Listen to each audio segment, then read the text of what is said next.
கடலூர் மாவட்டத்தில் உள்ள வீராணம் ஏரி வேகமாக நிரம்புவதால் தண்ணீர் திறக்கப்பட்டிருக்கிறது. கூடுதல் விவரங்களோடு செய்தியாளர் பிரசன்னா இணைக்கிறார். பிரசன்னா, விவரங்கள். நந்தா, வீராணம் ஏரியின் பாதுகாப்பு கருதி 1570 கன அடி உபரி நீர் சேத்தியாத்தோப்பு VNS மது வழியாக தற்போது வெளியேற்றப்பட்டு வருகிறது. அதே போல சென்னைக்கு 73 கன அடி உபரி நீர் அனுப்பப்பட்டு வருகிறது.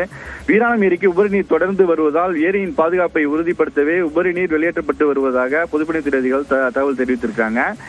தமிழகத்தில் வடகிழக்கு பருவமழை தொடங்கி பெய்து வரும் நிலையில வங்கக்கடலில் உருவான குறைந்த காற்றழுத்த தாழ்வு பகுதி காரணமாக கடந்த சில தினங்கள் அரியலூர், கடலூர் மாவட்டங்களில் பல்வேறு பகுதிகளில் மழை பெய்தது. இதன் காரணமாக வீராணம் ஏரிக்கு நீர்வரத்து அதிகரித்து ஏரி முழு கொள்ளளவை எட்டி வருகிறது.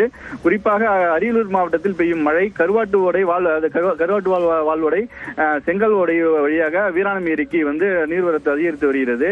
அதே போன்று கீழணை வடவாறு வழியாக வினாடிக்கு 1360 கன அடி தண்ணீரும் வீராணம் ஏரிக்கு வந்த வண்ணம் இருக்கின்ற சூழ்நிலையில வீராணம் ஏரி தற்போது 45.50 கன அடி கொள்ளளவை எட்டி இருக்குது.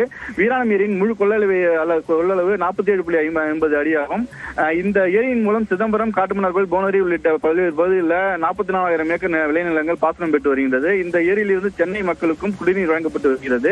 இந்நிலையில் தொடர்ந்து வீராணம் ஏரிக்கு நீர்வரத்து அதிகரித்து வருவதால் வீராணம் ஏரியினுடைய பாதுகாப்பை கருத்தில் கொண்டு பாதிப்பு ஏற்படாமல் இருக்கும் வகையில் தற்போது ஏரிக்கு வரும் உபரி நீர் முழுவதும் சேத்தியாத்தோப்பு பகுதியில் உள்ள VNS மது வாய்க்கால் வழியாக வினாடிக்கு 1570 கன அடி உபரி நீர் பாலாறு வழியாக கடலில் சென்று கலக்கும் மனம் திறந்து விடப்பட்டுள்ளது.